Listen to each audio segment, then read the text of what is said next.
Today we're going to be making a banana cake. Now preheat your oven to 175 degrees, add 2 eggs and 85 grams of canola, olive or grapeseed oil. Prepare your bananas, 260 grams of ripened bananas. Chop it finely or in chunks as you wish and add it into the mixture. Now this is optional.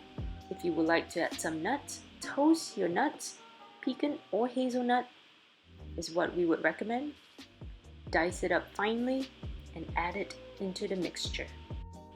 Add dark chocolate as you wish into the mixture as well, and you will have a banana, chocolate, and pecan cake. Line your baking tray or a baking tin with paper, coat it with oil.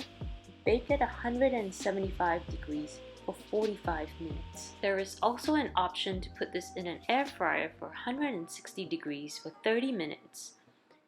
Enjoy!